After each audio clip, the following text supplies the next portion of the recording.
नमस्कार। मुद्दा गर्म है। चुनाव के वक्त अक्सर ये बात हम कहते हैं, लेकिन वाकई इस वक्त बहुत कुछ ऐसा है जो मुद्दे को, माहौल को गरमा रहा है। 2024 के चुनाव के पहले चरण के तहत छत्तीसगढ़ की इकलौती बस्तर सीट पर चुनाव होने अब बस हम कहेंगे चंद दिनों की बात है, वोटिंग हो जाएगी। और यहां से कांग्रेस के उम्मीदवार हैं पूर्व कैबिनेट मंत्री रहे कवासी लखमा। प्रचार को धार देने शनिवार को कांग्रेस के सबसे बड़े फेस, कद्दावर नेता, सांसद राहुल गांधी बस्तर दौरे पर पहुंचे।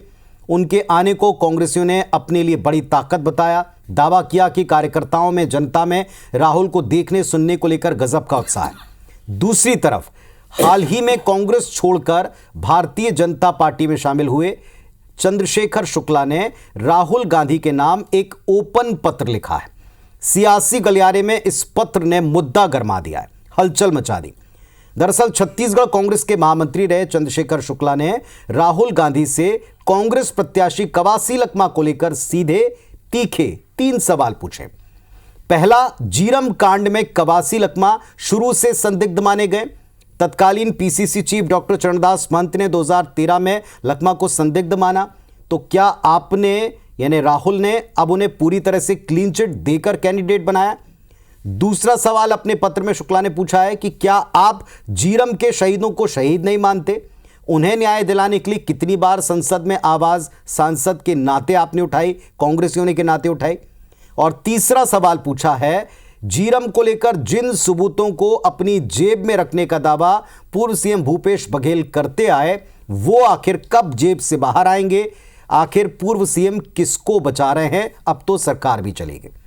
यानी निशाना है जीरम कांड के संदिग्ध माने गए वर्तमान में कांग्रेस के प्रत्याशी कवासी लखमा। निशाने पर हैं पूर्व सीएम, निशाने पर हैं कांग्रेस पार्टी के दिग्गज नेता राहुल गांधी। और इस वक्त इस विषय पर जो मुद्दा गरमाया हुआ है, इस गर्म मुद्दे पर बातचीत करने के लिए हम दोनों पक्षों को जोड़ें। उसके पहले आपको सुनवाते हैं अब तक इस पर आई प्रतिक्रियाएं क्या हैं, देखें, फिर सीधे बहस पर आएंगे, डिबेट पर आएंगे।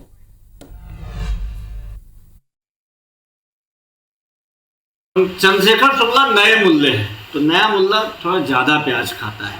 अभी उन्हें भारतीय जनता पार्टी में वफादारी सिद्ध करना है।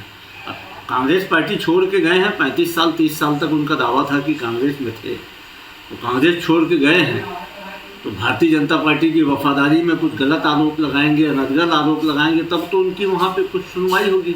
भूपेश बघेल जी कहते रहे कि साक्ष्य उनके जेब में है, तो क्या जब वो मुख्यमंत्री बन गए तो उनको जीरम के दोषियों को उन्होंने बचाया है? उनसे सवाल बनता है। जिस कवासी लखमा को तत्कालीन कांग्रेस के प्रदेश अध्यक्ष चरणदास महंत जी ने लगभग झापड़ मार दिया था और क्या कहा था, उसका वीडियो यूट्यूब में पड़ा हुआ है, पूरे प्रदेश ने देखा है। और निश्चित रूप से राहुल गांधी जी ने संसद में 10-10 साल तक सांसद रहते हुए सवाल भी नहीं उठाए। तो सवाल ये उठता है कि जीरम के नाम पर कांग्रेस ने केवल राजनीति की है। इस दुर्भाग्यजनक घटना को भी राजनीति का माध्यम भूपेश बघेल ने और पूरे कांग्रेस ने बनाया। ये छत्तीसगढ़ के लिए दुर्भाग्यजनक है, जीरम के शहीदों के लिए दुर्भाग्यजनक है, उन शहीद के परिवारों के लिए दुर्भाग्यजनक है। हालांकि वे कांग्रेस में ही हैं और कांग्रेस में रहने के कारण, पार्टीगत मजबूरियों के कारण कुछ बोल नहीं पा रहे। कांग्रेस से बाहर जो लोग भी आए हैं, उस समय कांग्रेस के डराने धमकाने और गैर लोकतांत्रिकता के कारण अपनी जुबान दबा कर रखे हुए थे। आज जब उनको अवसर मिला है तो वो सच्चाई को बयान कर रहे हैं, बता रहे हैं। पूरी कांग्रेस पार्टी इस मामले में कटघरे में है। इसका जवाब स्वयं राहुल गांधी को देना चाहिए और भूपेश बघेल को भी देना चाहिए, जो तत्कालीन समय में सारे सबूत अपने जेब में लेकर के घूम रहे थे। तो कांग्रेस पार्टी कटघरे में है और जवाब दें, राहुल गांधी जवाब दें। तो कांग्रेस पार्टी से बीजेपी ने जवाब मांगा है, राहुल गांधी से जवाब मांगा है। और ये सवाल उठाने वाले कांग्रेस से बीजेपी में हाल ही में आए चंद्रशेखर शुक्ला जी भारतीय जनता पार्टी का पक्ष रखने के लिए इस मंच पर स्वयं मौजूद हैं। शुक्ला जी नमस्कार, स्वागत है आपका। और सुरेंद्र वर्मा साहब हैं, कांग्रेस पार्टी की तरफ से पक्ष रखेंगे। चूंकि मुद्दा गर्म है, सीधे सीधे बिना वक्त जाया किए अपनी अपनी बात आप लोग रखिए। शुक्ला साहब, एक आपके बारे में कांग्रेस की टिप्पणी है, नए नए नेता बने हैं बीजेपी के, कुछ तो कहना इसलिए कह रहे हैं। दूसरा पक्ष ये कि आप घुटन महसूस कर रहे थे, कांग्रेस में रहते कह नहीं पाए। 3 सवाल अब क्यों पूछे हैं, पहले तो यही क्लियर कर दें। देखिए पुनीत जी, इस बात को मैं जब पार्टी में था कांग्रेस में, तब भी इस बात को अलग अलग फोरम में उठाता था, और इस बात को तो मैंने कई प्रकार से उठाया है।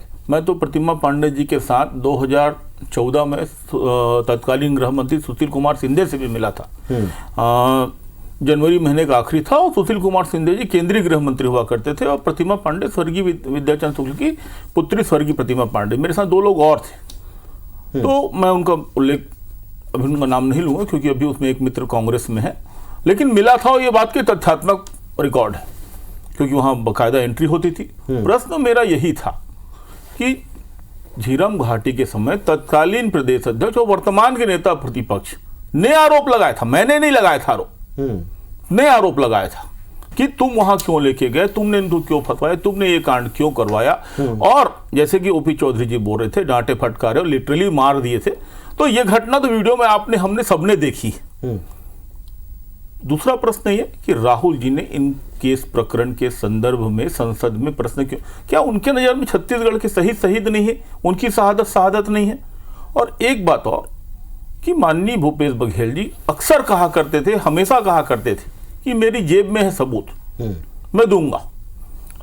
सरकार आई, 5 साल सरकार चली, जैसे तरी ऐसे चली, वैसे चली, जैसे भी चली, अच्छी नहीं चली, जनता ने नकार दिया। सबूत आपके जेब में रह गए, कार्रवाई नहीं, उन शहीद को और उन शहीद के परिवार को न्याय नहीं मिला। आज राहुल जी जगदलपुर आए थे, उस जगदलपुर में जहां पे झीरम घाटी का नरसंहार हुआ था। मैंने एक पूर्व कांग्रेसी के नाते उनसे पूछा कि क्या आपका दायित्व तो बनता है कि नहीं लोगों को न्याय दिलाने का, पीड़ित परिवार का, उन शहीदों को जो पार्टी के बड़े बड़े पदाधिकारी थे, माननीय विद्याचंद्र शुक्ला 9 बार केंद्रीय मंत्री रहे, सांसद रहे, नंद कुमार पटेल प्रदेश अध्यक्ष रहे, महेंद्र कर्मा बस्तर टाइगर, उदय मुद्रियार कांग्रेस के संगठन के बड़े कद्दावर नेता और कार्यकर्ता, तो ऐसे लोगों को हक बनता है न्याय मिलने का। तो ये पीड़ा है, प्रहार है, आप जब जगदलपुर आए हो, ये तो पीड़ा है, प्रहार है। आप शुक्ला जी वक्त का मैं थोड़ा और प्रिसाइज, पीड़ा भी है, ये प्रहार है, प्रहार है, या दूसरे पक्ष में जाने के बाद में, क्योंकि ये आपके ऊपर कहा गया, पीड़ा भी है, प्रहार भी है। और मैंने तो स्पष्टीकरण मांगा, मैं इसको चुनावी राजनीति से नहीं, मैं राहुल जी के संदर्भ पूछ रहा हूं। और मैं उनसे आग्रह भी किया, मैंने आरोप नहीं, मैंने आग्रह किया कि आप भूपेश बघेल जी बोले सबूत को निकाल के सामने रखें और फिर दोषी लोगों को दंडित करें। ठीक है, सुरेंद्र वर्मा साहब अपनी बात रखें। बहुत साफगोई से शुक्ला जी ने पूछे 3 बड़े स्पष्ट सवाल। कहा है कि आपके लिए अगर शहीदों के मायने थे, आवाज क्यों नहीं उठाई। एक दोषी, एक संदिग्ध, दोषी कहना उचित नहीं है, क्षमा कीजिएगा, जो संदिग्ध रहे, उन संदिग्ध को लेकर बार बार सवाल कांग्रेस में रहते हुए भी उठे हैं। आप ही के पूर्व पीसीसी प्रेसिडेंट है जिनको संदिग्ध कहा 2013 में, और पूर्व सीएम साहब ने कहा मेरी जेब में सबूत हैं। फिर क्यों उन पर एक्शन नहीं हुआ, क्यों अब शुक्ला साहब को ये सवाल पूछने पड़ रहे हैं? पुनीत जी, आप विद्वान पत्रकार हैं, गृह जो है वो राज्य सूची का विषय है। जब झीरम का नरसंहार हुआ, जो परिजनों का, जो पीड़ित है, जो घायल हुए, उनका स्पष्ट आरोप पहले दिन से है कि दुनिया की सबसे बड़ी राजनीतिक नरसंहार है, जिसके छींटे, जिसके खून के छींटे इन भाजपाइयों पर है। मूल बात राज्य सूची का विषय था। तत्कालीन मुख्यमंत्री रमन सिंह जी ने विधानसभा में सीबीआई जांच की घोषणा की थी। उसके बाद लगातार, जैसे यूपीए की सरकार थी उस दौरान, आपको याद होगा, तब एनआईए ने प्रारंभिक स्तर पर जो जांच डायरी है उसमें गणपति और रमन्ना का नाम मुख्य अभियोग के रूप में लिखा था। जब सरकार बदली, केंद्र में मोदी की सरकार आई, उस दिन से जांच की दिशा भटका दी गई और प्रमुख आरोपी जिनको माना गया था, तमाम अखबारों में इश्तेहार छपवाए थे उनके संपत्ति कुर्की का, उनका नाम चालान से गायब कर दिया गया। यह कैसे संभव है बिना न्यायालय के आदेश से? मूल बात देखिए, जब हमारी सरकार आई 2018 में, घोषणा पत्र में किए वादे के अनुसार हमारी सरकार ने एसआईटी बनाया। उस एसआईटी की जांच को रोकने के लिए न्यायालय कौन गए? भाजपा के नेता। एनआईए खुद न्यायालय में, हाईकोर्ट में खारिज होने के बाद सुप्रीम कोर्ट तक गए, जिसका फैसला विगत दिसंबर में जब चुनाव हो रहे थे विधानसभा के, तब आया और एनआईए के आपत्ति को खारिज किया माननीय सुप्रीम कोर्ट ने। तो ये तय है कि भारतीय जनता पार्टी न जांच करना चाहती। देखिए, ठीक है वर्मा जी, वक्त लिमिटेड है, मैं आपसे उन दूसरी बात, ओपी चौधरी, देखिए सवालों पर आपने जवाब नहीं दिया कि जो आरोप लगाए वो सबूत कहां है? छोटा सा आग्रह है। सवाल देखिए पुनीत जी, सबूत लेने का दायित्व क्या है? न चंद्रशेखर शुक्ला जी एजेंसी है जो किसी पर आरोप लगाए, किसी को क्लीन चिट दे, न महेंद्र जी, किसी नेता को यह अधिकार नहीं है। और लगातार देखिए, दरभा थाना का एफआईआर भी आपको याद होगा, जहां शहीद के परिजनों ने हत्या की षड्यंत्र की दिशा में जांच करने की बात कही थी, उसको रोकने ये जाते हैं। और ये न, और सबूत शुक्ला है साहब ना, उत्तर दें। सबूत तो शिव सिंह ठाकुर जी घायल हुए थे, सुरेंद्र शर्मा जी को गोली लगी थी, शिव नारायण द्विवेदी जो भारतीय जनता पार्टी में रहे, उन्होंने कोर्ट में शपथ पत्र देकर ठीक कहा है, कि आज तक एनआईए ने उनसे पूछताछ आपने अपनी बयान पूरी तक बात देना कह दी। ना अभी पूरी बात अभी कह तो दी, इनके लेकिन पास आपने बाकी वो है। पॉइंट पे उत्तर नहीं दिया। गृह मंत्री से शुक्ला साहब गृह उत्तर दें। मंत्री से आप अमित शाह लोगों ने से अलग पूछने का लगाया, साहस मतलब है। बीजेपी ने। रमन सिंह तत्कालीन बहुत महत्वपूर्ण बिंदु है, कह लें। तत्कालीन यूनिफाइड कमांड के अध्यक्ष रमन सिंह जी थे। जब सीआरपीएफ की फोर्स तैनात होती है तो यूनिफाइड कमांड के अध्यक्ष जो होते हैं, मुख्यमंत्री होते हैं, उनकी महत्वपूर्ण भूमिका होती है। एनआईए रमन सिंह से पूछताछ कब करेगी? रमन सिंह का नार्को टेस्ट करवाने का के मांग करने का इनमें साहस है? जो संदिग्ध है, आप वर्मा जी जवाब नहीं दे रहे। देखिए रमन सिंह आप वर्मा जी जवाब नहीं दे रहे। जिनको संदिग्ध माना, समय देंगे, आप सवाल पे सवाल पूछेंगे। अरे महाराज, बताइए आप ना, मूल सवाल का उत्तर नहीं दे रहे। बताइए, जिनको पूछिए। संदिग्ध माना, पूछिए। छोटा सा आग्रह, जिनको संदिग्ध माना था, जिनके बारे में आज शुक्ला जी पूछ रहे हैं आपके बगल में बिल्कुल नहीं बैठ के। माना था, ये भाजपाइयों का दुष्प्रचार ठीक है, है। शुक्ला जी, भारतीय भाजपाइयों जनता का पार्टी के दुष्प्रचार था। नेताओं की संलिप्तता रही, जानबूझ के ठीक है। कांग्रेस के नेताओं यही की मैं कह रहा हूं ना कि सुरक्षा अपना की गई। स्पष्ट बयान रखें तो रमन उत्तर सिंह लूं। पर कभी भी नक्सल हमले नहीं हुए।